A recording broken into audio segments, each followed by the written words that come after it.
ကဲမိတ်ဆွေများလုံးမင်္ဂလာပါ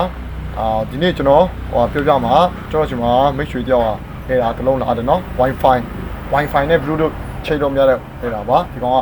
Wi-Fi Bluetooth ချိတ်လိုက်ရင်ပြန်ပိတ်သွားတဲ့အဲ့ဒါပေါ့နော်ဟောလဲအဲ့ဟိုကျွန်တော်ကဆိုင်တမအလုံးဟုတ်တယ်ဒီကောင်ဆိုင်ပြထားပြီးသားအလုံးပြုပြင်ထားပြီးသားအလုံးဟုတ်တယ်အဲ့ဒါကျွန်တော်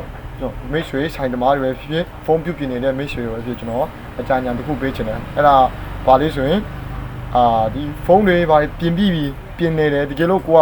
ပြင်လို့မရနိုင်တော့တဲ့အနေအထားပဲဖြစ်ကိုကမပြင်နိုင်တော့တဲ့ဖြစ်ပစ္စည်းမရှိတော့မပြင်တော့တာပဲဖြစ်အဲ့လိုမျိုးအလုံးကြီးဆိုရင်သူပစ္စည်းနဲ့သူပြန်ထည့်ပေးပါပြီးရင်သူရဲ့ IC ဆို marking ဟာရှိတယ်သူ marking အတိုင်းသူထည့်ပေးပါဒါမှမဟုတ်ရင်တခြားဆိုင်ပြန်တော့အပ်တဲ့အချိန်ကျရင်တော်တော်လေးကိုကောင်းရှုပ်တယ်ပြောတော်တော်လေးကိုတိလေတယ်ကျွန်တော်တို့ပြန်ပြင်ရတဲ့အနေအထားပြန်ပြင်ရတဲ့လူတွေတော်တော်လေးကိုလှုပ်ရှုပ်တယ်ဗောနော်တော်တော်စဉ်းစားတကယ်တော့ diagram မရှိတာတော့